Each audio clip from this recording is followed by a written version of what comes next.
Nourriture pour moutons, corde pour l'attacher, vente de moutons braisés, démarcheurs à la recherche de clients sont autant d'activités qui se développent autour de la vente du mouton.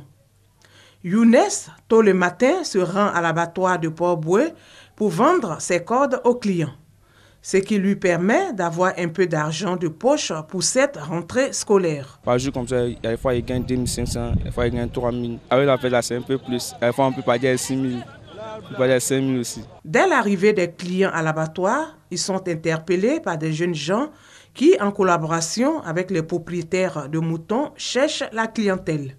On récupère les clients, on s'en va dans un coin là où on vend moutons là. On dit voilà un client, il va montrer les moutons, qualité qui lui plaît.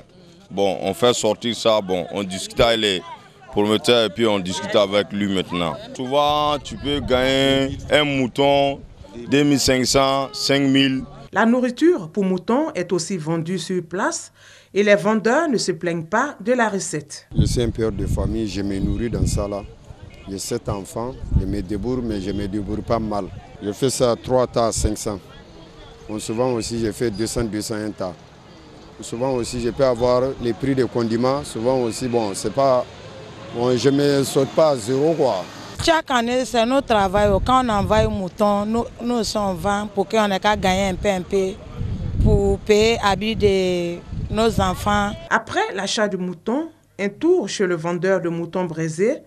La chair de mouton passée au feu est dégustée avec beaucoup d'appétit par les clients. C'est bien fait. Bien là, c'est bien cuit. Ouais, c'est similaire. La période de la fête de la Tabaski est favorable pour Moussa qui installe son petit commerce à côté de l'abattoir. Comme il y a beaucoup de gens ici, à cause de ça, nous on a venu vendre ça. Voilà, à côté des moutons, on va prendre un bon mouton pour griller. Les gens, ils vont payer pour manger. La fête de la Tabaski suscite beaucoup d'engouement. Commerçants et clients se bousculent à l'abattoir. Les petits vendeurs se frottent bien les mains.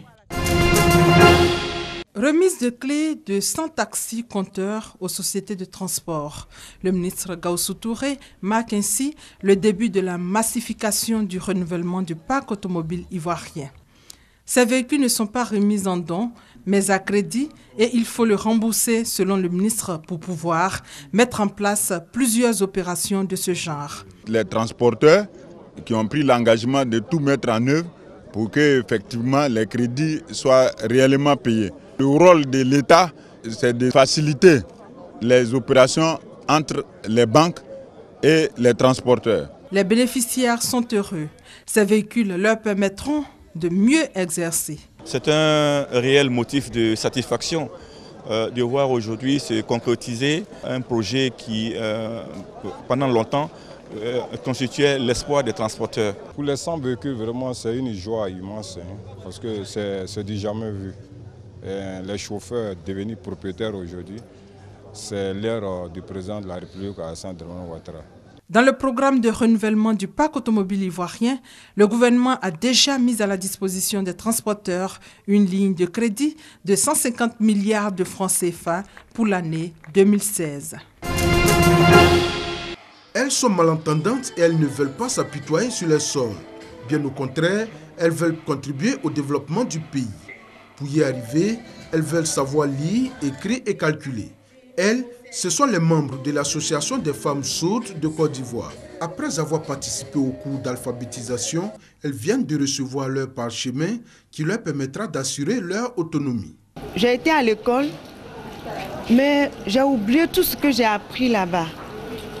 J'ai décidé de participer au cours d'alphabétisation pour pouvoir encore plus m'améliorer. Remettant les diplômes de fin de formation aux 25 participantes, la directrice de l'alphabétisation et de l'éducation non formelle a exprimé sa satisfaction de voir ces femmes se battre pour assurer leur indépendance. Voir des femmes handicapées qui veulent sortir de leurs conditions d'analphabétisme, il faut les encourager, il faut les féliciter. Pour aider l'association à poursuivre les séances de formation de ses membres, Maman Ouattara a fait un don de matériel didactique d'une valeur de 400 000 francs CFA. À 16 ans, Modi Keng est l'un des meilleurs jockeys du Lesotho. À l'année, il travaille comme berger Mais à la veille d'une course importante, il se voit déjà passer la ligne d'arrivée en tête.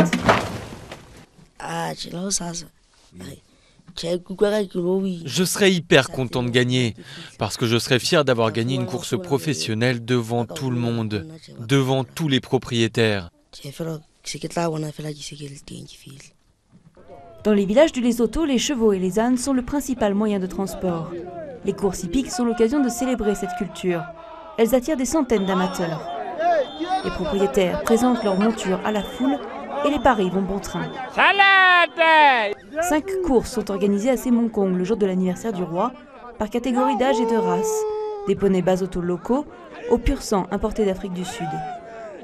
Sur la piste, aligner les chevaux au départ peut prendre un quart d'heure. Les cavaliers s'élancent enfin. Les 4 finalistes peuvent gagner de 5 à 20 euros. C'est au tour de Modikeng d'enfourcher le cheval de son employeur. D'après les propriétaires, les jockeys font 30% de la course. Ce qui compte, c'est la préparation du cheval. Modikeng termine 4e, juste de quoi sauver l'honneur.